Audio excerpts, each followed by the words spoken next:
Normas aplicables a protección catódica. Las normas aplicables a los sistemas de protección catódicas pueden ser tanto internacionales como nacionales. Entre las internacionales podemos destacar a las normas NEIS. La NEIS es una organización dedicada a la prevención y control de la corrosión. Sus siglas significan Asociación Nacional de Ingenieros de Corrosión. De las normas NEIS vamos a destacar o citar a la norma SP0169, que es el de control de la corrosión externa de tuberías, de sistemas de tuberías enterradas y sumergidas, y a la TM 497, que son sus técnicas de medición, cómo vamos a medir estos criterios, que nos cita la primera norma indicada. En lo que respecta a las normas bolivianas, podemos citar al Reglamento de Diseño, Construcción, Operación de Redes de Gas Natural e Instalaciones Internas, más específicamente a su anexo 3, Operación y Mantenimiento, quien nos da la línea de los criterios de protección catódica. Los criterios de protección catódica son 3, están definidos por las normas citadas, tienen el fin de conocer si realmente se encuentra protegida la estructura contra la corrosión.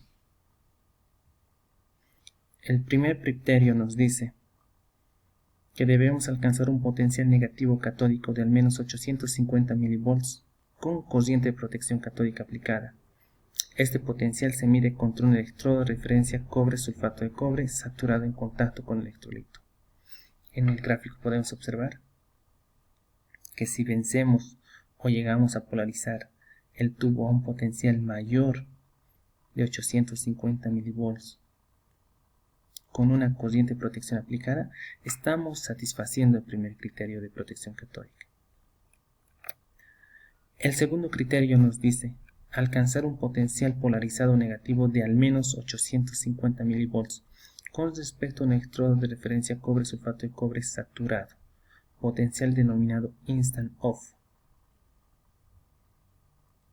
Este segundo criterio lo que nos dice es que debemos realizar la medición del potencial estructura-suelo, pero sin la protección catódica aplicada, es decir, desconectando ya sea tu lecho anódico, si es anodos galvánicos, o apagando tu sistema rectificador en caso de que sea un sistema por corriente impresa. Entonces, una vez apagando esto, o abriendo el circuito, se debe realizar la medición. Si tu medición te da mayor a 850 mV, pero no mayor a 1100, se puede decir que estamos cumpliendo el segundo criterio de protección catódica. Debemos tener cuidado con polarizar el tubo mayor al potencial citado. Lo que sucede es que cuando nosotros llegamos a medir un potencial polarizado mayor a 1100 mV, estamos entrando en una zona de sobreprotección catódica. Y en este lugar es donde aparece el tema de desprendimiento catódico, o también lo que se llama la generación de hidrógeno, la fragilización por hidrógeno. El tercer criterio establece que se debe alcanzar un mínimo de 100 mV de polarización catódica entre la superficie de la estructura y un electrodo de referencia en contacto con el electrolito. A fin de satisfacer este criterio puede medirse la pérdida de la polarización. Miren, normalmente para poder conocer o satisfacer este criterio debe realizarse una medición del potencial natural de estructura enterrada o sumergida. Posterior a eso, con las mediciones obtenidas por el segundo criterio, por la medición denominada instant off, podríamos graficar como se ve en el ejemplo los valores obtenidos de potencial, y se debería alcanzar al menos un delta de 100 mV de haberse polarizado respecto al potencial natural. Bueno, en la anterior clase habíamos visto un ducto enterrado que se había protegido catódicamente mediante el método de ánodos galvánicos. Vamos a hacerles recuerdo. Esta era la gráfica donde hemos podido ver que había una región 1 que estaba polarizado a 0,52 voltios, que inicialmente tenía este potencial y ha llegado más bien a polarizarse a menos 1 voltios, y un área 2, una región 2, que tenía un potencial inicial de 0,55 voltios y ha llegado a polarizarse a menos 0,88 voltios. Entonces lo que queremos hacer en este ejemplo es relacionarlo con los criterios de protección catódica que hemos avanzado en esta clase.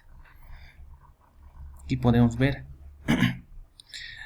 que el potencial inicial de menos 55 voltios ha sido polarizado a menos 88 voltios. El potencial de menos 0.52 voltios ha alcanzado un potencial polarizado de menos 1 voltio. Entonces, el primer criterio nos establecía alcanzar un potencial de al menos 850 milivoltios, decía, ¿no? Pero en voltios sería menos 0.85 voltios. Entonces aquí podemos ver que hemos llegado a alcanzar a polarizar a la tubería más allá de los 0,85 voltios. Por tanto, podemos decir que nuestro sistema está protegido catódicamente o que cumple al menos el primer criterio de protección catódica.